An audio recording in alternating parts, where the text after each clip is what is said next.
Lorsque nous mangeons et nous buvons, notre intestin sélectionne les éléments qui sont bons pour notre corps.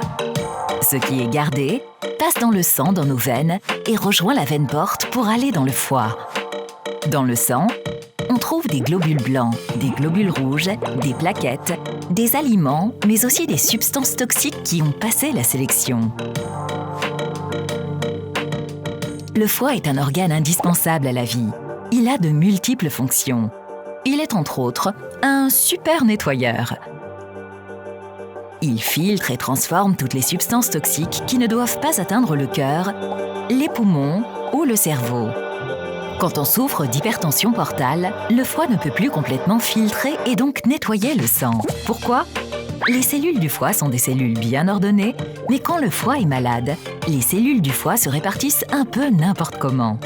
Elles peuvent alors s'appuyer sur les veines qui irriguent le foie et qui deviennent plus étroites. Du coup, le sang a du mal à passer et pousse pour essayer de forcer le passage, et c'est la raison pour laquelle la pression augmente dans la veine porte. Le problème peut être aussi au niveau de l'entrée dans le foie de la veine porte. Un caillot de sang, qu'on appelle une thrombose, empêche le sang de circuler. Que la circulation bloque à l'entrée ou dans le foie, le sang, lui, comprend qu'il ne peut pas emprunter le chemin habituel et le corps, très inventif, trouve des solutions.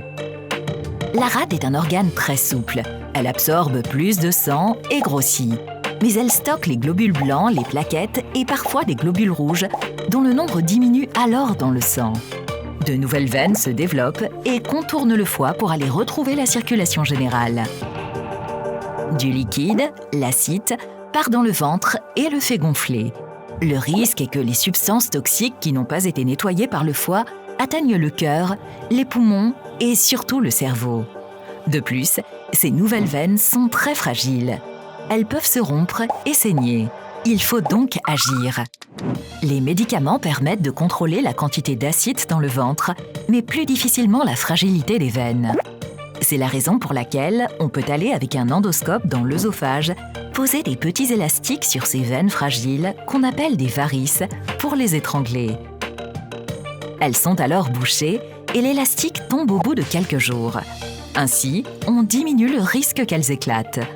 Si les médicaments ne font pas assez diminuer l'acide dans le ventre, on peut aussi réaliser une parasynthèse. On pique dans le ventre et on fait sortir grâce à un cathéter le fameux liquide. Et pour régler définitivement le problème du foie qui ne fonctionne plus normalement, on a deux possibilités. Si l'obstacle est à l'intérieur du foie, on réalise une transplantation, c'est-à-dire qu'on met un nouveau foie qui travaille parfaitement bien. Les globules blancs, rouges et les plaquettes augmentent dans le sang et les veines fragiles n'ont plus besoin d'être utilisées. Si l'obstacle est à l'entrée du foie dans la veine porte, on crée un shunt, un nouveau passage qui va éviter l'obstacle et le sang pourra continuer de circuler dans le foie normalement. Vous savez désormais tout, ou presque, sur l'hypertension portale et les moyens de la traiter.